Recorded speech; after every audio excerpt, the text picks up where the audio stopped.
আপনি যদি মাল্টিশিটে ফর্মুলাগুলা ইউজ করতে চান, মাল্টিশিটে ইউজ করতে গেলে যেহেতু আপনি এটা অ্যাডভান্স একটা কোর্স দেখছেন, আমি ধরে নিয়েছি যে আপনি বেসিক যে মাল্টিশিটে কীভাবে অ্যাড করে সেটা আপনি জানেন। আমি একটু অ্যাডভান্স ওয়েতে আপনি কীভাবে মাল্টিশিটগুলোতে আপনি একটা ফর্মুলা অ্যাড করতে পারবেন সেটা নিয়ে আমি কথা বলবো এখন। শিট 4 যেটা, এটার ভিতরে আমি একটা সেল সিলেক্ট করে আমি এখানে অটো সাম নিলাম, যেটাকে দিয়ে আমি সাম করব। তা আমি সাম করব কোন ভ্যালুগুলা। আমি প্রথমে শিট 1-এ গেলাম, ফর্মুলা টিপস।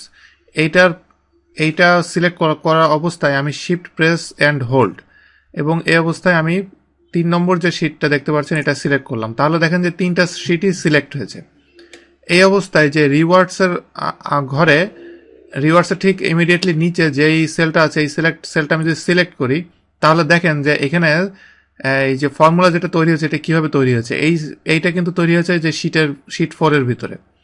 এটা যখন সিলেক্ট করার পর আমি যখন এন্টার দিব, সে কি করলো, এই 3টা শিটের এই রিওয়ার্ডসের ঘরে যেই ভ্যালু আছে সেই 3টা ভ্যালুকে সে সাম করলো। সাম করে থার্ড একটা শিটে, এটাকে ধরেন আপনি সামারি শিট বলতে পারেন, এই থার্ড একটা শিটে সে 3টাকে অ্যাড করলো, এবং এখানে সে দেখাচ্ছে যে কোন কোন শিট থেকে সে নিয়েছে এবং কত নাম্বার যে সেলটা সে ইউজ করেছে।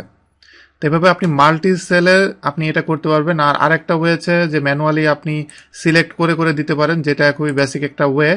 আর এটা হলো অ্যাডভান্স ওয়ে। এই ওয়েতে আপনি চাইলে অনেক দ্রুত কাজ করতে পারবেন।